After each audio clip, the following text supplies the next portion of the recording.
Galatians chapter 2 says, Then after 14 years I went up again to Jerusalem with Barnabas and also took Titus with me. I went up by revelation and communicated to them the gospel which I preach among the Gentiles, but privately to those who were of reputation, lest by any means I might run or had run in vain. Yet not even Titus, who was with me, being a Greek, was compelled to be circumcised. And this occurred because of the false brethren secretly brought in, who came in by stealth to spy out our liberty, which we have in Christ Jesus, that they might bring us into bondage, to whom we did not yield submission even for an hour, that the truth of the gospel might continue with you.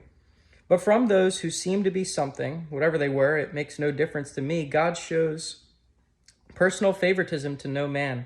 For those who seemed to be something added nothing to me. But on the contrary, when I saw that the gospel for the uncircumcised had been committed to me, as the gospel for the circumcised was to Peter, for he who worked effectively in Peter for the apostolic to the circumcised also worked effectively in me toward the Gentiles. And when James, Cephas, John, who seemed to be pillars, perceived the grace that had been given to me, they gave me and Barnabas the right hand of fellowship, that we should go to the Gentiles, and they to the circumcised.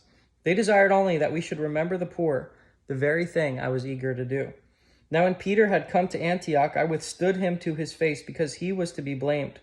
Before certain men came from James, he would eat with the Gentiles. But when they themselves came, he withdrew and separated himself, fearing those who were of the circumcision. And the rest of the Jews also played the hypocrite with him, so that Barnabas was carried away by the hypocrisy. But when I saw that they were not straightforward about the truth of the gospel, I said to Peter before them all, If you, being a Jew, live in manner like the Gentiles and not as the Jews, why do you compel Gentiles to live as Jews? We who are Jews by nature and not sinners of the Gentiles, knowing that a man is not justified by works of the law, but by faith in Jesus Christ. Even we have believed in Christ, that we might be justified by faith in Christ and not by works of the law. For by the works of the law shall no flesh be justified. But if while we seek to be justified by Christ, we ourselves are found sinners, is Christ therefore a servant of sin? Certainly not. For if I build again those things which I destroyed, I make myself a transgressor. For through the law I died to the law, that I might live to God. And I have been crucified with Christ. It's no longer I who live, but Christ who lives in me.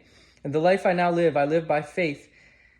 I live in the flesh. I live by faith in the Son of God, who loved me and gave himself for me. I do not set aside the grace of God, for if righteousness comes through the law, then Christ died in vain.